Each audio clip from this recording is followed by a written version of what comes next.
peaceful future. Our communities from across Toronto, across this province of Ontario, across Canada and across the world are shaken, but not broken.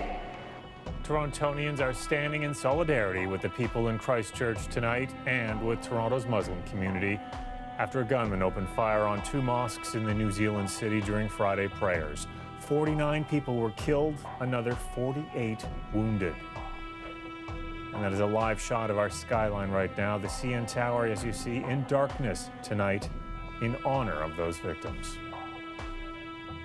Good evening, I'm Mike Wise. The man behind the horrific shooting appeared briefly in a court a few hours ago, Saturday morning in New Zealand.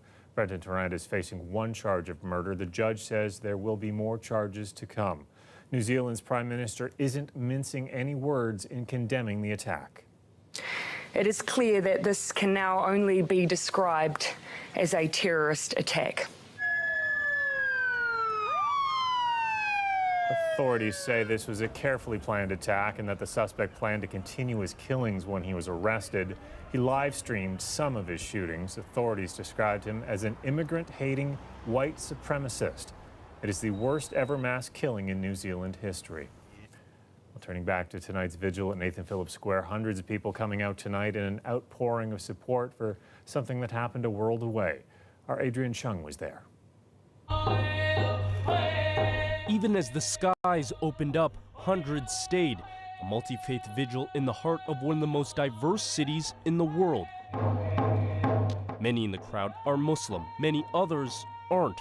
The differences in race, color, or religion have little place here when they're all united by their heartbreak and grief. This is not something new happening, and it will, God forbid, it will keep happening somewhere tomorrow, day after tomorrow, sometimes in a synagogue, sometimes in a church, sometimes in a temple.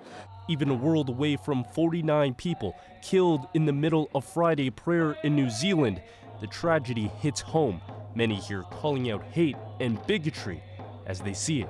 Islamophobia kills. People are losing their lives in places of worship, in places of sanctuary, in places that we go to heal and gather and gain strength from. Many also reminded that no matter the distance, Islamophobia exists here too. The Quebec City mosque shooting in 2017 that left 6 Muslims dead. On the minds of those gathering for prayer on the darkest of days. It would be a long struggle. It's not that we do one thing and the people would change their hatred for love. Others have a connection to the attacks in Christchurch. One of my best friends, he went to school with the guy who was shot and had to pretend he was dead to make it out alive. So in New Zealand, so small, you're always hearing real close to home stories like that. But this vigil, in tone and size, they say is a rebuke to hate, that while their hearts are broken, their will not be. All our places of worship are sanctuaries and will continue being our sanctuaries. And there is a deliberate action to make us fear, to make us hide, to make us disappear. But you know what? We're here to stay. We're not going anywhere. Adrian Chung, CBC News, Toronto. And earlier today, we went to some local mosques to see how people there are reacting. As our Ali Chiasson tells us, the event is really hitting home. When you go in a house of worship, the last thing you expect is somebody coming in and trying to kill you.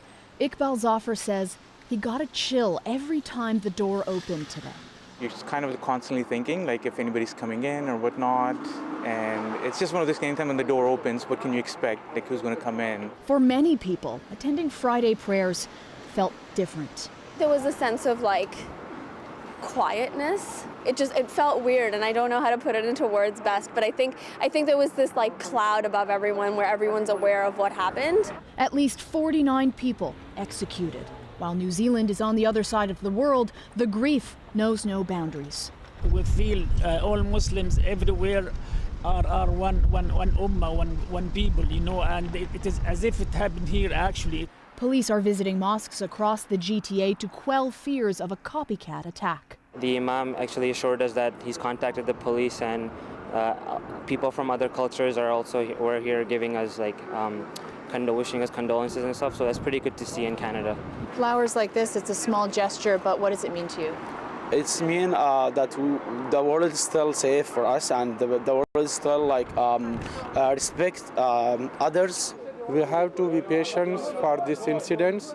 Of course, it is a very heartbreaking, and the message to all Muslim brother and sister to be patient and not to react. Mosques were full today, a show of perseverance, solidarity. Some people express that differently. The older guys, they're just like, let Allah deal with it. Let the day of judgment, they'll decide then. But for us, we want justice now. I looked it up online, seen all the casualties and everything. I don't know, it was just shocking to me and really depressing. I mean, what goes through? Yeah, of course. If the guys who did this are watching, just know that we're not going to get fazed by it because we're stronger than that. We're not going to be scared to, go to a mosque regularly. It's not. Some people might get scared. Oh, they're shooting in a mosque, and I'm not going today. No, going to the mosque on Fridays or whatever day, it's a blessing. It's a privilege. It's fun to go. It's you light in your heart, whatever. And you think that shooting up mosque and stuff like that is going to affect us by going there? No, you guys are wrong. Ali Chiasson, CBC News, Toronto. Well, it was a rough commute home for tens of thousands this afternoon. Portions of the Don Valley Parkway and Line 2 subway shut down this afternoon, right at the height of rush hour, because of a police investigation into what they called a medical emergency. The DVP was closed at Bayview and Bloor, and subway service was suspended between Broadview and St. George stations for several hours. Shuttle buses were deployed. Toronto Police eventually tweeted that the medical situation had been successfully resolved with no injuries. By 7 o'clock, the DVP had reopened and regular subway service had resumed. At Queen's Park today, the PCs officially kicking MPP Randy Hillier out of their caucus. Last month, the party suspended Hillier. The PC said it was due to disrespectful comments he made at Queen's Park to parents of children with autism, but Hillier said it was in retaliation for clashing with some of Ford's senior advisors, and because he didn't clap enough during question period and didn't share posts about the government's moves on social media. Well, today that suspension turned into an expulsion. In a letter to Hillier, the party's caucus chair wrote, "A decision has been made by the leader of our party to expel you from the Ontario PC caucus on a permanent basis. This decision has been made after a full review of your conduct prior to and after your suspension," adding, while the leader was prepared to sit down with you, he was disappointed that you continued to escalate the situation in public. Now, with Hillier out, that makes it 3 PC MPPs who have been kicked out or have left the caucus. Jim Wilson was forced to resign after a staffer made an allegation of sexual misconduct, and Amanda Simard left the PC party in response to changes made to the party's francophone policies.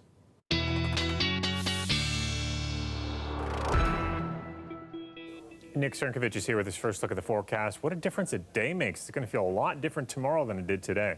Yeah, no doubt about it. Last night when we were talking, it was about 10 degrees. Then temperatures fell through the night. And tonight, temperatures going down to -3 degrees, but it's the winds as well that are going to make it feel even colder. Northerly winds building in here. Rain showers this evening, changing to flurries through the overnight. The risk of a few flurries through tomorrow morning, but it's the cooler temperatures and the wind chills that are really going to bite through the next 24 hours. -3 tonight feels like -12. Tomorrow morning, the wind chill will actually be about -14.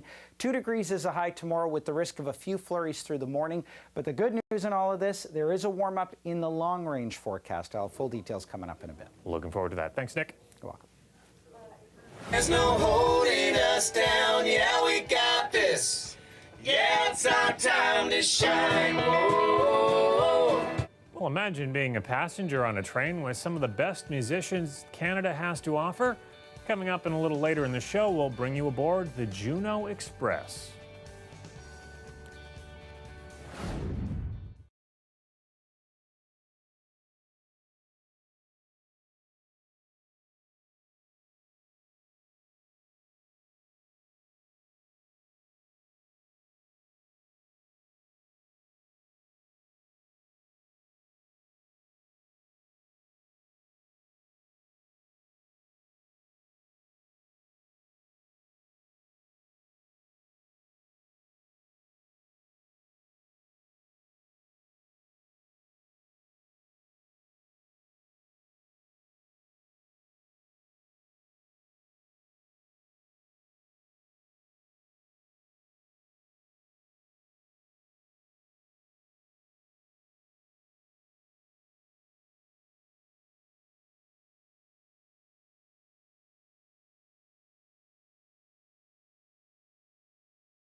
We got a better sense today of the Ontario government's new plan for the sex ed curriculum. When the PCs were first elected, they reverted back to a curriculum written in 1998 that predated discussions about gender identity, consent, cyberbullying, and some other issues.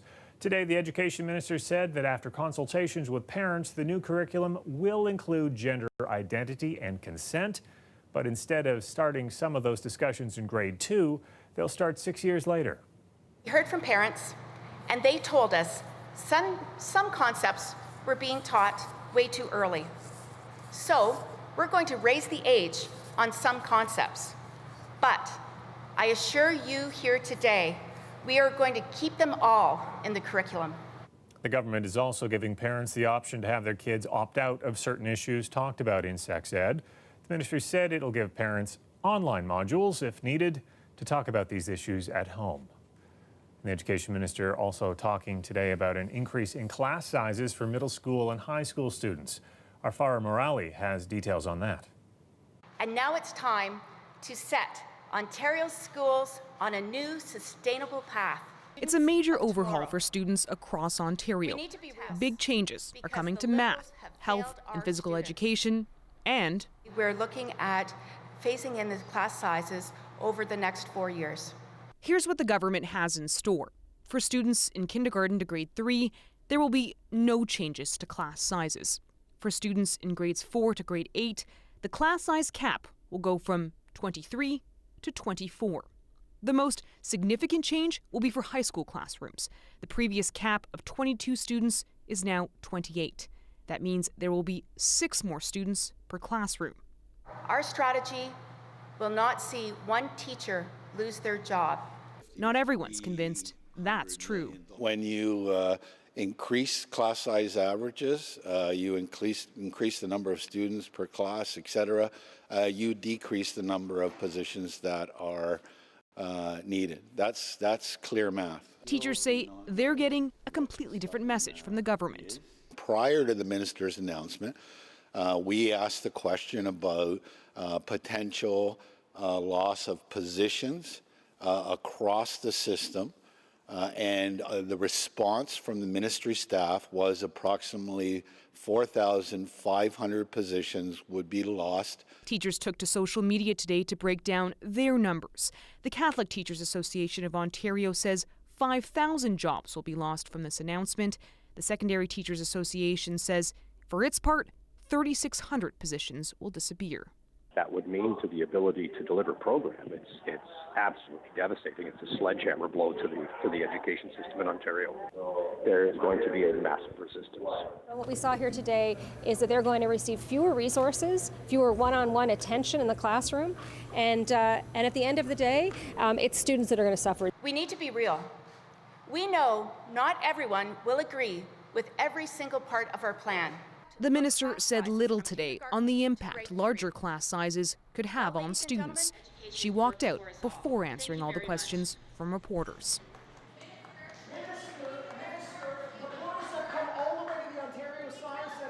Farah Morali, CBC News, Toronto.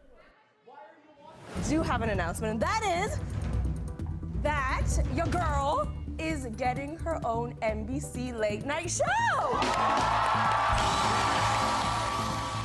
Lily Singh calls her new late-night talk show a dream come true, and many who followed her career here at home hope she inspires other young girls to follow their dreams as well. We'll bring you that story a little later in our newscast.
The weather update is brought to you by Train Extreme Conditions Testing. It's hard to stop a train, really hard. Train, the most reliable heating and cooling brand. It's gonna be a tough category. Yeah. You know, I decided to call him up and be like, let me have this one. You can take album of the year. I'll take pop album of the year. No, all the projects that are nominated are fantastic. That's Tyler Shaw there, Juno nominee for Best Pop Album, reflecting on the contest ahead. The Juno Express, a special train, carried nominees from Toronto to London today for this weekend's awards ceremony. Now, London is busy getting ready to put on the big show, and this year's ceremony just so happens to fall on St. Patrick's Day weekend. Chris Ensing has more on how the City of London is preparing. We know the music will be good, with legendary Canadian musicians hitting the stage. But will the show wow? I won't tell you what the opening of the show is, but we got a barn burner of an opening that I think is going to blow the roof off this place. A big promise from a Juno fixture. Brunton has been working Juno Award shows for decades. Sunday will be his 25th show, and he promises a feast for fans. And now the whole show is about, taking our show on the road to the fans. And we actually have pushed the industry off the floor, and we have the fans pinched right up to the edge of the floor. So it's been a huge evolution since I started doing the show. That has acts like Juno nominated and performer Bahamas pumped. I travel all over the place, and I'm sure there's more prestigious places to go to, but more as I get older, and especially now that I have kids, I just think Canada's great, and any opportunity to play here I'd take, There's just so much to discover in a town like London. I feel like I've just scratched the surface, so I'm sure there's lots here to find. People in the city are throwing their support behind the sold-out show. Yes, a little rain sort of dampened the parade today, but you can bet on Sunday they'll be there in full force, ready to celebrate Canada's best. Chris Ensing, CBC News, London. And you can watch the Juno Awards on CBC television this Sunday. CBC will have a full day of Juno programming on radio and TV and online. The awards show begins at 8 p.m. Eastern Time, of course, from London, Ontario.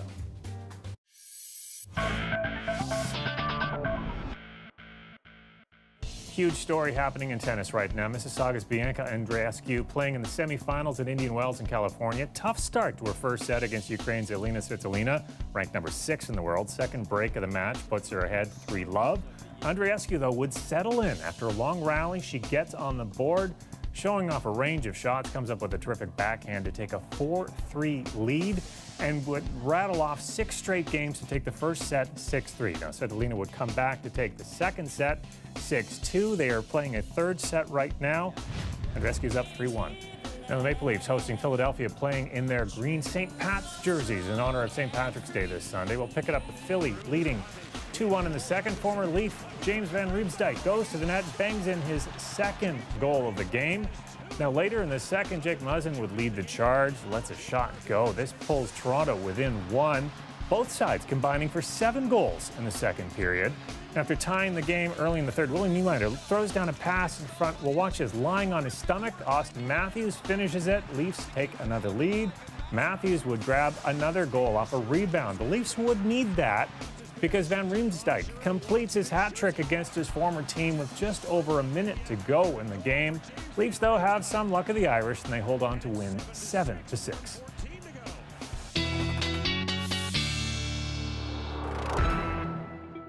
Nick Cernkovich is back with his extended forecast, and I'm glad these warm couple days that we've had are just a preview of what's to come.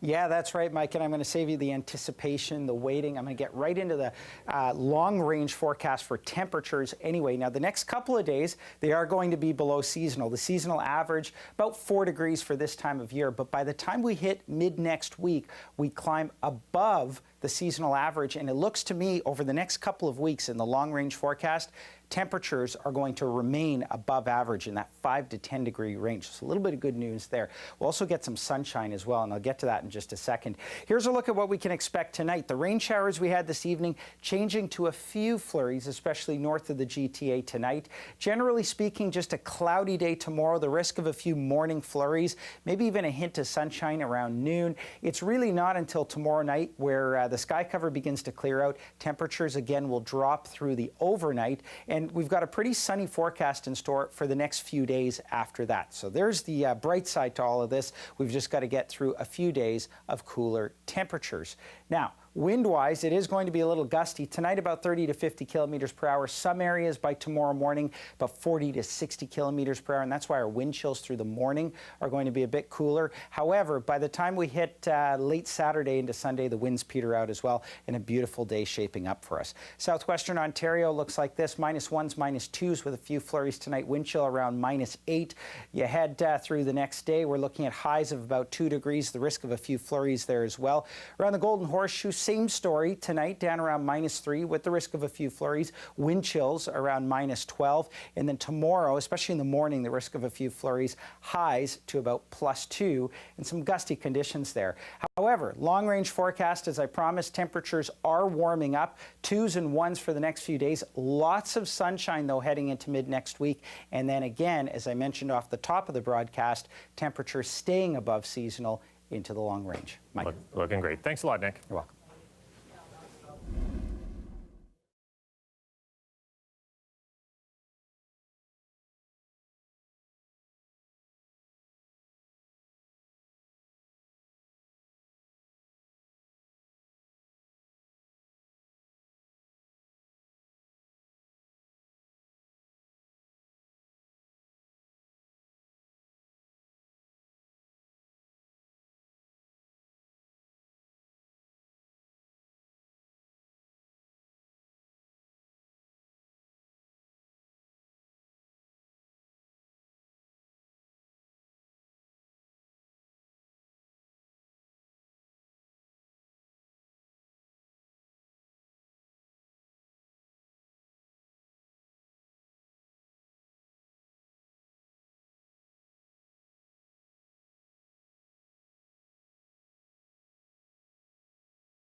Carson, Letterman, Leno, Singh?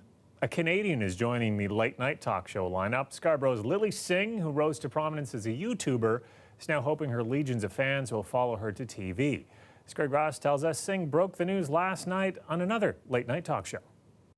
Your girl is getting her own NBC late-night show! Lily Singh made the announcement on Jimmy Fallon's show. She has signed on with the American network to replace Carson Daly in NBC's 1:30 a.m. time slot.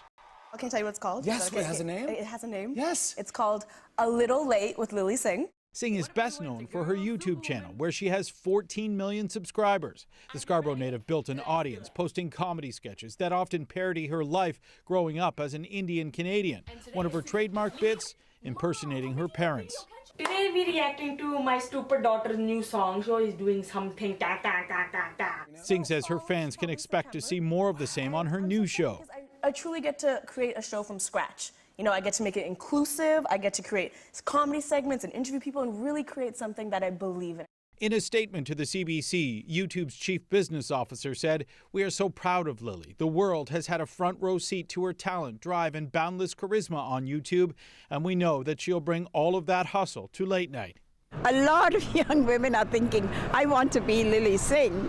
Kripka Sekar is the executive director of the South Asian Women's Centre in Toronto. She says Singh is someone young Canadian women can look up to, especially those who share her South Asian heritage. For them, this would be very, very inspiring indeed to be able to find that, you know, they have a role model in Lily who at a very young age has gone to this kind of a position. She comes from very, very ordinary, immigrant beginnings like all the rest of us have. It feels like a good day. I hope you're having a good day. Smile! My teeth are crooked. Singh says her new show is set to debut in the fall.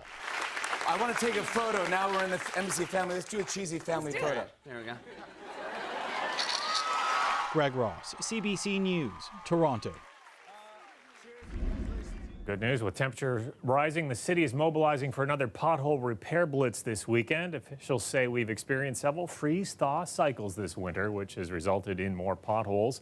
So far this year, city crews have already repaired more than 33,000 of them.